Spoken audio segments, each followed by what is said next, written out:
सुधीर सिंह के बीच की यारी, इसके अलावा उस दौरान आपके बहुत सारे ऐसे दोस्त समाज सेवी भी आपके साथ थे, लेकिन सिर्फ सुधीर सिंह को लेकर इतनी अपनेपन, इतने क्लोजनेस की वजह क्या है? बाकी लोग सुधीर सिंह क्यों नहीं बन पाए आपके जीवन में? नहीं, सुधीर सिंह नहीं बन पाएंगे। मैं आपको बता दूं कि दूसरा सुधीर सिंह इस शहर में पैदा होना काफ़ी मुश्किल है। किस मायने से? मेरे मायने से, दूसरों के मायने से नहीं, मेरे मायने से नहीं हो सकता, क्योंकि सुधीर सिंह मेरे जीवन में बहुत महत्व रखते थे और कई ऐसे पल हैं जहां पर सुधीर सिंह ने मेरे दिल को जीता है। सुधीर सिंह मेरी चाहतों को समझते थे, मेरे भावनाओं को समझते थे। अगर मुझे कोई चीज़ पसंद आ जाए तो सुधीर सिंह उसके लिए रात दिन एक कर दिया करते थे और सुधीर सिंह उसे लाते थे, कहीं से भी लाते थे, क्योंकि उन्हें मालूम था कि उनके छोटे भाई के पास अभाव है, लेकिन इस अभाव को कभी प्रभाव में वो बदलने नहीं देते थे। एक वाकया है कि जब हम एक प्रोग्राम शूट करने जा रहे थे, उसके पहले सुधीर सिंह हमें लगातार फ़ोन कर रहे थे और मैं सेक्टर 4 के बाज़ार में घूम रहा था। सुधीर सिंह का टेलीफोन नहीं उठा पाया और वो सामान भी नहीं खरीद पाया क्योंकि काफ़ी अभाव में रहता था।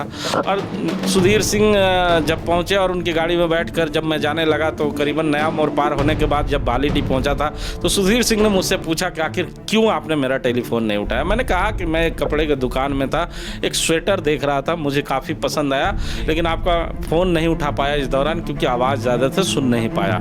तो उन्होंने कहा कि स्वेटर कहाँ है, मुझे दिखाइए। मैंने कहा कि स्वेटर मैं नहीं खरीद पाया क्योंकि उस स्वेटर की दाम मेरे बजट से कुछ ज़्यादा थी। सुधीर सिंह ने गाड़ी को रोका और गाड़ी को मोड़ा और उस भारत दर्शन की शूटिंग को कैंसिल कर दिया और कहा कि पहले अपने छोटे भाई के अगर पसंद को भी हम पूरा ना कर पाए, उसकी ख्वाहिशों को भी पूरा ना कर पाए, तो बड़े भाई होने का फ़ायदा क्या है। और सुधीर सिंह सेक्टर 4 आते हैं और वो स्वेटर हम लोग ख़रीदते हैं और उड़ीसा के दौरान पहली बार उसने शूटिंग के दौरान मैंने वो स्वेटर पहना था। तो ये बड़ी चीज़ नहीं थी कि सुधीर सिंह ने मेरे लिए 200 रुपया लगाकर मेरा स्वेटर खरीदा था। ये बड़ी चीज़ थी कि मेरी भावनाओं को उन्होंने समझा था और अपने भाई की ख्वाहिश पूरी करने के लिए वो 20 किलोमीटर वापस आ गए। ये बातें मुझे चुभती है।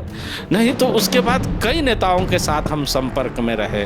2009 में मुझे याद है कि हम 9 के बाद जो चुनाव हुआ था, 14 में जब चुनाव हुआ था तो एक नेता के घर में गया था, एक विधानसभा बोकारो का है, और वो नेता काफ़ी मेरे ही तरह अभाव में थे, लेकिन उस समय हम अभाव में नहीं थे।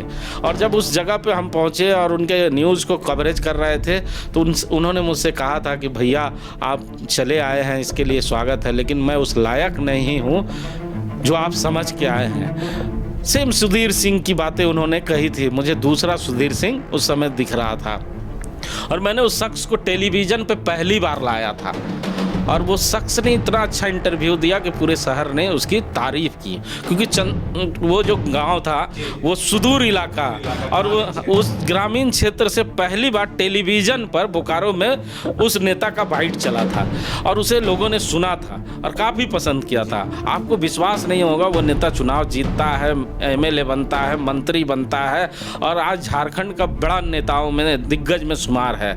लेकिन आपको बता दूं कि उस शख्स ने भी कभी पीछे मुड़कर नहीं कहा होगा कि हिमांशु भाई आपने इतनी मेहनत की या इतना मेरा मदद किया, पहली बार टेलीविज़न पे लाया, एक लड्डू आपको खिला देता हूँ। इतनी भी हिम्मत नहीं हुई।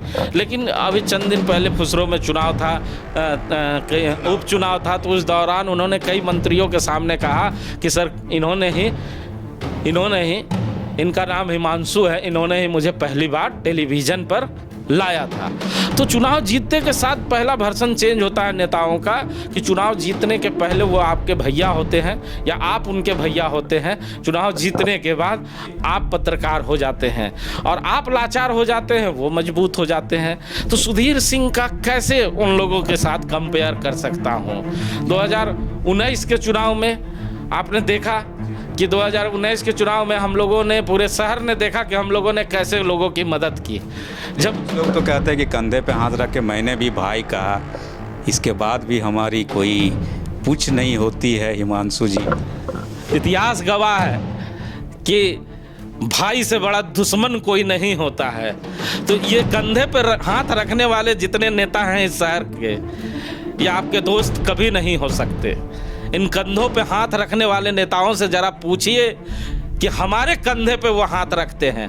हमने कभी उनके कंधे पे हाथ नहीं रखा है, वो हमारे कंधे पे हाथ रखकर मेरा सहारा लिया करते हैं। मैंने कभी उनके कंधे पे हाथ रखकर उनका सहारा नहीं लिया है। तो आप भी जानते हैं कि कंधे पे हाथ रखने वाला व्यक्ति मजबूत कौन होता है। हम मजबूर जरूर हैं, लेकिन मजबूत बहुत हैं, क्योंकि हमारा ईमान कभी नहीं डोला है। कोई हमें यह नहीं कह सकता कि चुनाव जीतने के बाद गाड़ी मोड़कर सेक्टर 4 में आया और आपके मनपसंद के सामान खरीदने के लिए आया। साहब, चुनाव जीतने के बाद तो यहाँ लोग पहचानते नहीं हैं, और जो चंद लोग पहचान रहे हैं उनकी पहचान भी हमारे लिए गुनाह ही बनी हुई है। तो सुधीर सिंह बनना सबके बूते की बात नहीं है। 15 में भी एक चुनाव हुआ था, आपको याद होगा।